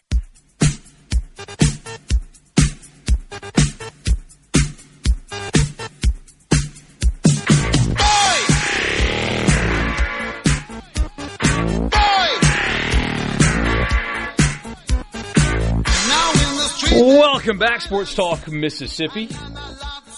Wherever you get your podcasts, just search Sports Talk Mississippi. You can hear our discussion in real time as Dabo Swinney was pointing fingers at Pete Golding. And I keep saying this because it makes me laugh. And Jackson Dart for tampering with one of his transfer players. Wherever you get your podcasts, or on demand at supertalk.fm. I'm going to test Haydad and although I've already looked at this list, I think he has as well, how hip we are. We're going to find out how hip we are. It's going to be bad, I'm going to tell you. And you guys out there, I want you to answer these to yourselves as well.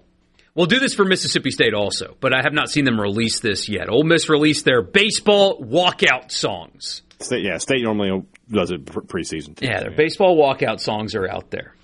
And I'm going to tell you the player and the song, and you tell me if, not that you've heard of the artist, if you know what the song is. If you actually know what the song is. Okay? Yeah.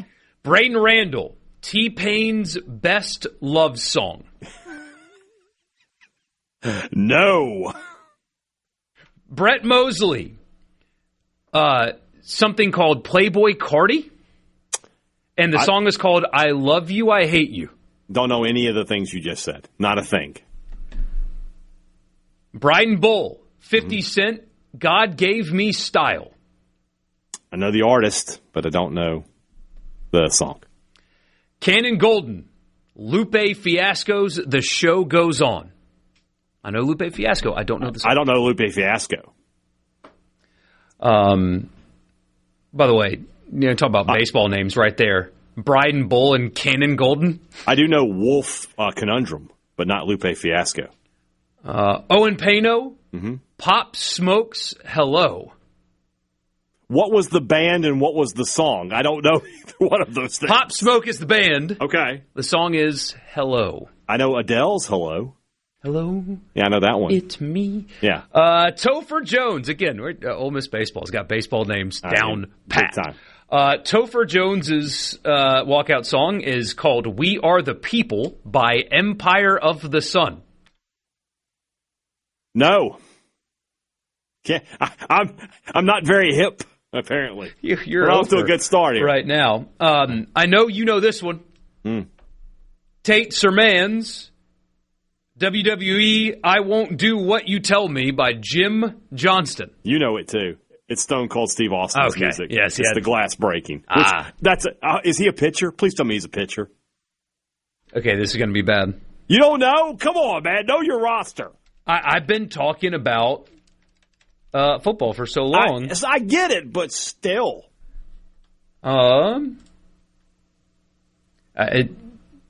It's coming. It's coming.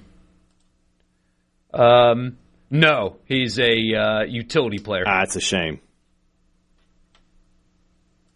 I'll learn all that stuff. Okay. I will. Okay. I know that one, though. Yeah. Hayden Federico, song called Dreams Come Alive by Keith Frank in the something Zydeco band? I don't know it. No. The print's too small for me. Okay. Cade Townsend, Bad As I Used to Be by Chris Stapleton. I do know that song. I know who Chris Stapleton is. I don't know the song, though. Dom Decker, Temperature by Sean Paul. Can't help you. Cooper Johnson going with a worship song called I Thank God. It's by Ryan Ellis, Jay Walker's Worship, Blake Wiggins, and is that House Fires, I think? You could have just kept adding names. I wouldn't have known any of them. I was hoping I was hipper than this. I'm not. You know this one. I know this one. All right, here we go. Kelvin Pereira, Still Fly by the Big Timers. My man. I know the Big Timers. I don't know that song. Yes, you do. If I played it, which I don't know. I don't think you probably could. If knowing the Big Timers, you probably can. If you heard it, you'd be like, oh, yeah. Okay. Yeah, that one. You would know it. The only Big Timers song I know off the top of my head is Get Your Roll On. Marco Sipilla? Sure. Top Floor by somebody called Gunna? Nah, no. Luke Romine. Is it Romine? Let's Go by Key Glock. I mean, I am just old as hell, man. I don't know. I mean, is this what it was like for our parents when we would say Bon Jovi and Motley Crue, and they're like, who? Yeah. Well, like Bill Haley in the comments. What's going on? Walker Hooks, you know this one. Run This Town by Jay-Z. I know that song. Colin Reuter, Crazy by Boozy Bad AZZ.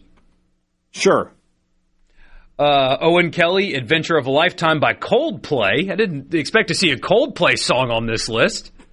You okay? What's this guy's name? Owen Kelly. Owen, you okay? You all right, buddy? You need someone to talk to. We're here. Patrick, is it Kalapi? Sorry. I will learn. Portal era players that didn't play on last year's team. 90210 by Travis Scott. I mean, I know who Travis Scott is. That's it, though. Hudson Calhoun, Butterfly Effect, also by Travis Scott. Again, I know who that is, but, you know. Austin Foley, a song called Kelly Price by Migos. I know who the Migos are, but I don't know that song. I think our audience will like this one. Daniel Pacella, Heartache Medication by John Party. Don't know who that is. You don't know John Party, hey, Dad? I don't. It's an award-winning American country music singer and songwriter. Okay. Don't know who that is. He's released albums, 5 of them, including Honky Tonk Hollywood and Mr. Saturday Night. Okay. Ooh, uh-oh. He's from California, though. Ah, well. Hunter Elliott, Joker and the Thief by Wolf Mother. That I know. Know that one very well. Judd Utermark, One Take Freestyle by 1900 Rugrat. I thought his was going to be I'm the World's Tallest Second Baseman by Judd Utermark. Noah Allen, Amen by Forrest Frank. No. Grayson Gibson, Boomtown by Treaty Oak Revival. What is this? These are words. You could be made. Almost all of these you could have made up. You could have just asked ChatGPT to make up song lyrics and names and all that, and I wouldn't know. Tristan Becerra, How Do You Want It by Tupac. I know that song. Landon Koenig, Delta Dawn by Tanya Tucker. Everybody knows Delta Dawn. Landon Waters, Can't Stop by Red Hot Chili Peppers. I know that one. All right. We're on a roll here. 3 in a row. Here we go. I didn't expect to see Carrie Underwood on this list. Owen Hancock, Something in the Water by Carrie Underwood. What is it with a lot of Owens on this Ole Miss team? That's 3, if I'm correct. You know this one. Will Furness is Disco Inferno. Is it really? His last year was really cool. You Never Leave Harlan Alive. Terry Hayes, you know this one. Okay, the back half, we're getting somewhere. The Chain by Fleetwood Mac. That's an interesting walkout song, but that's a really cool song, yeah. Blake Ilitch, My Girl Natasha Bedingfield's Unwritten. Okay. How was that, by the way? Was she great? I didn't go. You didn't go? I didn't go. For those of you that went, was she great? I'm telling you, the back half, man. J.P. Robertson, From Whom the Bell Tolls, Metallica. There we go. Oh, hey, Dad, we are rolling now. Evan Faro, Take Me Out, Franz Ferdinand. I know it. Yeah. Jake Reigert, Seven Nation Army, the White Stripes. I know it. Will Libbert, However I May Roam, Metallica. I know it. Uh-oh. Taylor Rabe, Who You Foolin' by something called Gunna. I know it. No, I don't know. And then finally, Jason Aldean's Johnny Cash by Leo Odom. No. I know who Johnny Cash is. I know who Jason Aldean is. I've had a drink at Jason Aldean's bar in Nashville. But, no. So, hey, not bad on the back half. Not bad at all.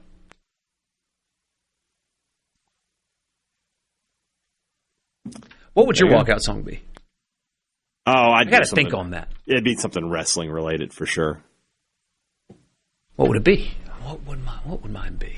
My favorite of the last 5-6 years is the Undisputed Era's walkout music. But I don't know.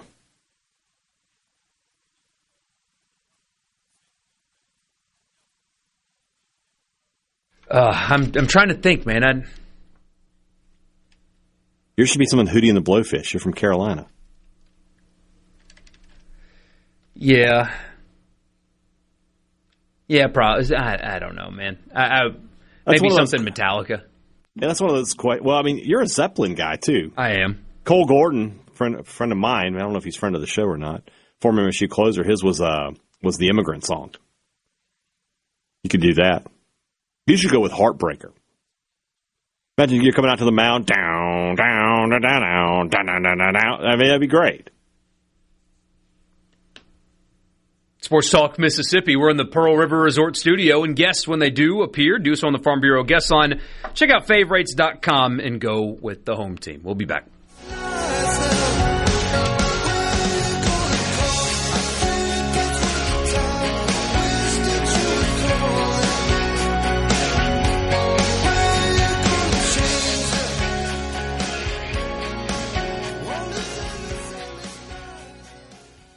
From the Seabrook Dot. Let's go. To the junction, in the grove, and to the top.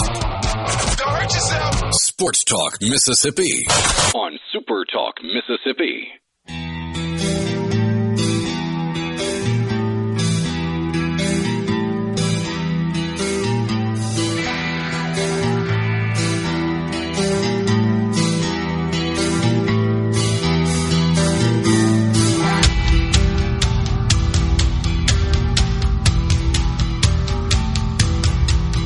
My chair just kind of like, that's like, oh, God. Because I know, even if you were nice enough not to clip, if I fell out of this chair, even if you were nice enough, Will East is be like, oh no. I would not have. Yeah, Will East would, though. He would run. He would run over a small child to get to a computer to clip that out. So thankfully, he won't have that opportunity today. Maybe tomorrow. Are you looking for something to watch tonight? What are you going to do tonight? That's a great question. What's on TV? Well, I might have something for you. You got something for me? If you it's are not heated rivalry, is it? I'm not watching that. By the way, I'm Michael Borkes, Brian Haydad at Sports Talk Mississippi. Hey, Dad, you got a car? Not recently, because it's a great car. Yeah, coming up on a year now. Yeah. Where's it from? Belk Ford and Oxford Toyota in Oxford, Mississippi on Highway 6. And if something happens, God forbid, I can't deal with getting another car right now. But if I had to do it, I'm definitely going back to Belk Ford and Oxford Toyota because friendly people, they made it easy to pick out the car that I wanted, and I've been driving it ever since, and I haven't had a single solitary problem with it. So if you are in the market right now for a new or pre-owned vehicle, Belk Ford, Oxford Toyota, in Oxford on Highway 6, tell them that Borky and Haydad sent you. All right. If you are the squeamish type, this may not be for you. So it is heated rivalry. No. This is, I can't decide if I'm going to check it out or not. All right, what is it? Alex Honnold? Alex Honnold. There was a documentary about him for... Oh, is this the skyscraper thing? He is an American rock climber and the death-defying star of the 2018 Academy Award-winning documentary Free Solo. He is going to scale, or try anyway, to scale one of the tallest buildings in the world, Taiwan's Taipei 101 skyscraper. It is 1,667 feet. He will try it the same way that he tackled El Capitan, which was Capitan, whatever. Capitan. Without a single rope or harness or safety net. Here's the thing. It is live. Yeah. It is live on Netflix. Now, you have seen other death-defying stunts before. The guy that walked across the Grand Canyon, but as we learned, there was a net underneath him. Mm-hmm. Things like that.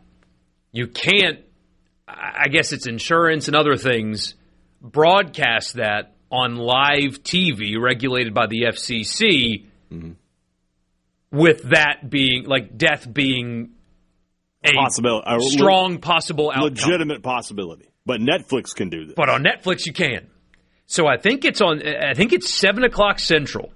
No one has ever free climbed Taipei 101 before. Just as when he climbed El Capitan, the mountain, nobody had ever free climbed that before as well. Somebody named Alan Robert is a free climber, apparently climbed it in 2004. He's got the nickname the French Spider-Man, but he used rope. So this will be the first free climber. Nobody has ever live streamed such a thing before. It's kind of like, well, he had the guy with the who was in space. Yeah, that guy. Yeah. Where he was just like tumbling for so long, and it was like, is he ever going to get control? That video makes me physical. I have a really bad fear of heights. So to answer your original question, am I going to watch this? Put your finger over the dump button while I say the word before no.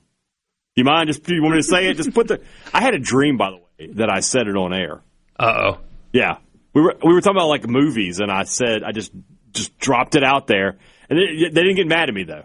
I don't know what it was, but I said it on air. But yes, I will not be watching this particular program because I would probably be queasy doing so. But that dude with the jumping out of the thing, on the realm of space, That was one of the most uncomfortable things ever. I made myself watch it, and I shouldn't have. I'm not watching this, though. No. A 2-hour event tonight. Apparently, he's not really concerned about it. He did a test climb and was okay. Oh, he's not concerned. How good for him. He says, quote, I don't think it'll be that extreme. We'll see. I think it's the perfect sweet spot where it's hard enough to be engaging for me and obviously an interesting climb. So, no rope, right? No, nothing. How do you climb? The skyscraper. What are you grabbing onto? I mean, there's like small ledges, like little ledges and stuff like that. Good Lord. What did he have to use when he... Did you watch the documentary? What did I just say? But no, I didn't watch it. This dude was using, hey, Dad, just like the roughness of a flat rock to... Yeah. His grip strength missed his calling. He could have been the ultimate possession receiver. Apparently, his hands could catch anything. No kidding. This building goes straight up. What is the name of the building? Taipei 101. Okay. And there's buildings are my God, slippery. Look at the dude. You're gonna watch. If you watch this show, you're gonna watch somebody die tonight. You're gonna be watching a snuff film. There will apparently, quote, there's going to be cruxy moments. I don't know what that means. Just trusting the glass with your climbing shoe. There are a couple of clips of that aforementioned the other climber slipping on a building. He doesn't fall, but his foot slips off the glass and his heart flutters for a second. Can you bet on this? 101 floors, hence the name. Yeah. Hardest part will be the 64 floors in the middle, which resemble bamboo boxes. Each box is 8 stories high, and each one tapers outward, creating a challenging overhang for Honnold to navigate. Once he does, he'll be able to rest periodically on a balcony before he continues upward. Can you bet on this? And are you betting on someone to die? Like, it's one thing to bet on failure. What are the odds on death? Any safety measures at all. He will be able to communicate with somebody on the ground.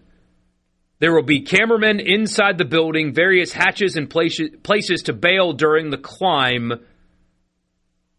if he needs to. So there will be checkpoints where if he's like, I can't do it, I will bail here. There will be a 10... God, this line in the story is so morbid.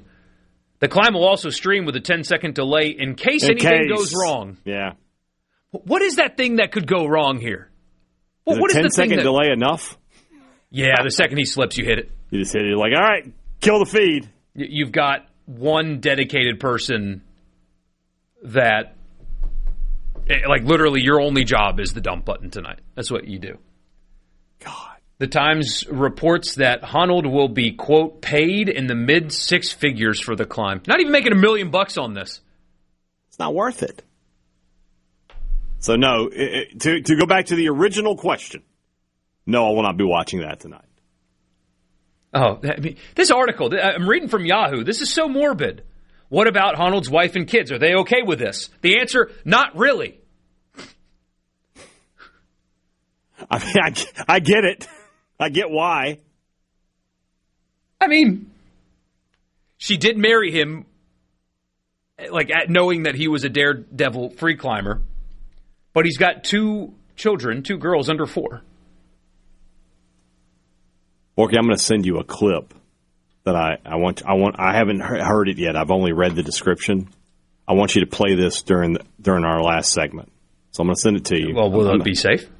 I don't know. I think so. It's a high school basketball game. So you need to listen to it during the break. And if it's safe, I want you to play it because apparently I think it's got real potential.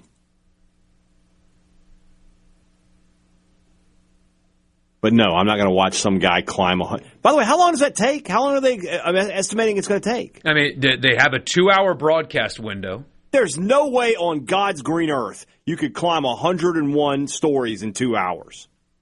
Not possible. I refuse to believe it. You're not Spider-Man. There's no... I mean, it's Netflix. It's not like they have something coming on after. They can just stream until he's done. I guess. But they're claiming it's a 2-hour window, but that seems... I mean, do you realize if there's just like a rogue gust of wind, that's that? Not for a free climber. Even if I wasn't even if I wasn't scared of heights, I don't know that I would watch it. It feels very morbid. I mean, that's a floor a minute. It's a floor a minute if he's going to do it in 2 hours. Yeah, no way.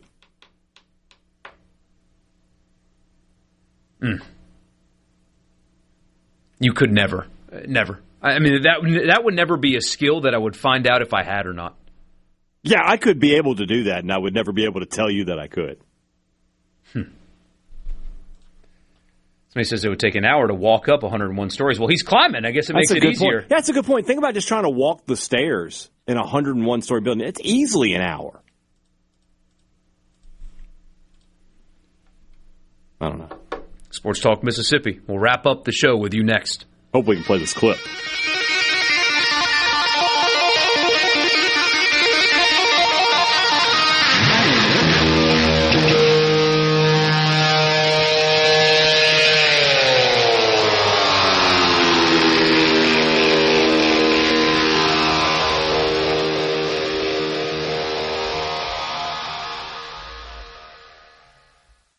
From the Venable... The sports.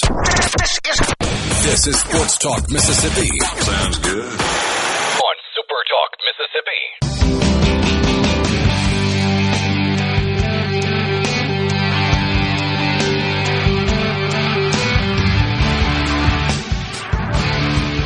You never know what you're going to get on the hellscape that is Twitter. If you want to watch the video of this, at Coach Rowe20, R-O-W-E, Emelina and Carr Creek County Finals. This is in eastern Kentucky, which is where they based the show Justified, so I shouldn't be too surprised if this happens. Here's the audio from that game. James, this go get Justin.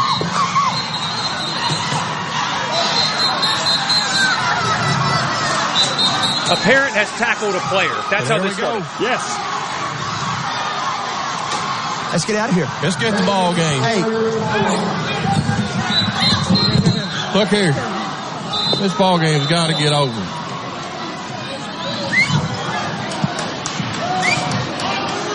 Yeah, let's go. This game's over. Ain't no sense doing this. We'll get somebody hurt bad. This game's over.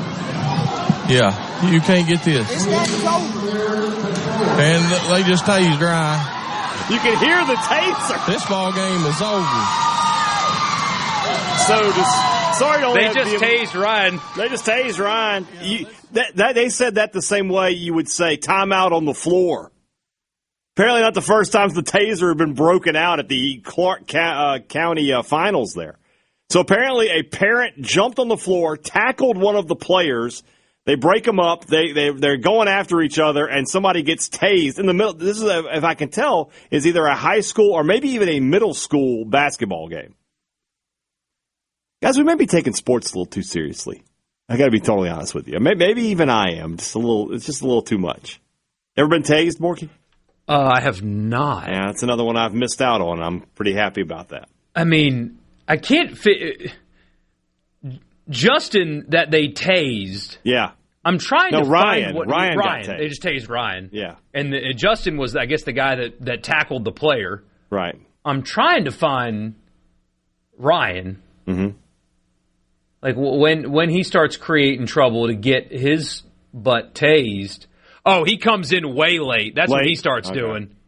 He comes in way late and starts raising all you know what. Mm-hmm. And is pushing and shoving and trying to get after somebody, and they tase him, and you hear his head hit the floor. Do you think maybe he's the kid who got tackled's dad or something? It's like, I'm going to get a piece of that guy? Oh, he just came in so late, though. I don't know. He came in so late. Speaking of basketball, there are technically games this weekend. Yeah, and they're getting played earlier. I did a hit on a Louisville radio station, and boy, they really wanted a lot of a basketball conversation. It's like, I mean, I gave it to him. Yeah. I did 20 minutes on there. We haven't done 20 minutes of basketball this week. That's kind of funny. On this show in the state of Mississippi. At the end, he was like, well, you guys were probably talking a little bit about football down there, huh? And I was like, a little? Yeah. Like, buddy, we're avoiding this sport like the plague right now. We are not. That's like funny. You. You did 20 minutes. I guarantee if we go back, I guess we talked about it on Monday because after the State Ole Miss game, right? Because State and Ole Miss had played each other. That probably got 20 minutes there. But then Ole Miss Auburn maybe 10 minutes, and then State Texas A&M. I think we gave it like half a segment. So yeah, just not a lot. Yeah. That being said, 3 weeks from today, we'll be 2 hours into Mississippi State's opening game. Do you know what time first pitch is for Ole Miss? Well, let me tell you. I would assume it would be early as well. Yeah, State's a 4 o'clock first pitch next. What's the word I'm looking for? Yeah, 4 o'clock. 4 o'clock. Southern Miss, do we know? Who can type faster is all this is right this second. Southern Miss is a 4. All three schools will be going, or at least scheduled to go at the opening on opening day at 4 o'clock. Mississippi State hosting Hofstra. Southern Miss hosting UC Santa Barbara. That's an interesting start. Who does Ole Miss have? Nevada. The Wolfpack. Nevada. What up? Nevada. What do you say? Nevada. I say the correct word. See, and people say tomato. Nobody says tomato unless you're in England. The English, yeah, the British say tomato. They also say potato. Which I can't. Yeah, they also call an eggplant an aubergine. From Ross Dellinger, we end the show with this. The NCAA committee charged with reviewing eligibility appeals met twice this week and did not reach a resolution on Trinidad Chambliss. Earlier this week, they had requested more info. They are expected to meet next week. So Trinidad Watch goes on. I think if Mississippi State should try to get Jaden Rashada to say his nickname is Tobago. You know, that way if he's State's backup quarterback, he could be Tobago. Get it? I get it. All right. Y'all be safe this weekend. Seriously. Be careful out there. Don't do anything stupid because we want to see you on Monday at 3. For Adam Borky. I might be at my kitchen table on that day. I don't know if I can get up here. We'll see what happens. We'll see y'all then. Good night.